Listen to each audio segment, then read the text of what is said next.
teman-teman. Jadi, kali ini aku mau membahas sedikit tentang siklus hidrologi. Tapi sebelum itu, berapa sih persentase air di bumi? Lebih dari 71% permukaan bumi tertutup air, dan 97%-nya berbentuk air laut, dan kurang dari 3%-nya berupa air tawar yang bisa diminum. Air bisa kita gunakan untuk mandi, minum, mencuci, menyiram tanaman, dan lain-lain. Lalu, kenapa ya air yang sudah kita pakai tidak habis-habis? Air tidak habis-habis disebabkan karena adanya siklus hidrologi atau siklus air.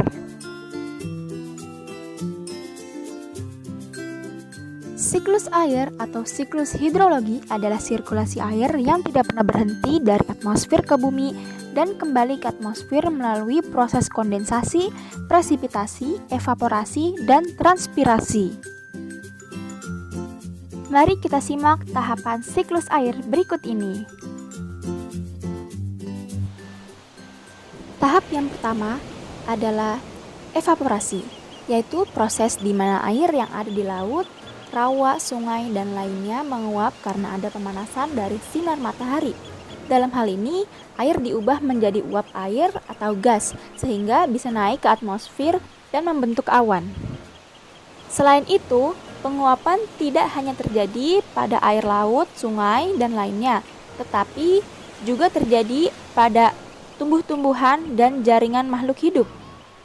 Proses penguapan ini disebut dengan transpirasi. Yang ketiga ada tahap kondensasi. Pada tahap ini, seluruh uap air yang menguap akan naik ke atmosfer, di mana semakin tinggi naiknya uap air, maka akan semakin dingin suhunya, sehingga molekul-molekul air melambat dan saling menempel. Saat itulah terjadi pengembunan yang bisa kita lihat sebagai awan. Tahap keempat ada presipitasi. Ketika terlalu banyak air yang terkondensasi, maka tetesan air di awan akan menjadi besar dan berat untuk menahan di udara, sehingga jatuh sebagai hujan, salju, atau hujan es.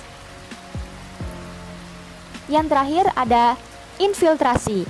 Tahap ini merupakan tahap akhir dari siklus air loh, di mana ketika tetesan presipitasi jatuh ke permukaan bumi, beberapa bagian dari presipitasi ini akan diserap oleh bumi dan kemudian tersimpan sebagai cadangan air tanah. Sebagian lagi akan mengalir ke sungai, danau, laut, dan sebagainya. Tahap ini akan terjadi secara terus-menerus. Hal ini yang menyebabkan air tidak akan habis.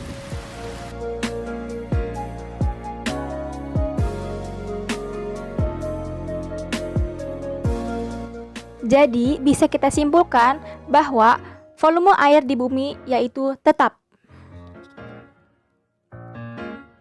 Walaupun demikian, kita tidak boleh boros-boros dalam menggunakan air bersih. Demikian penjelasan tentang siklus hidrologi. Terima kasih, sampai jumpa.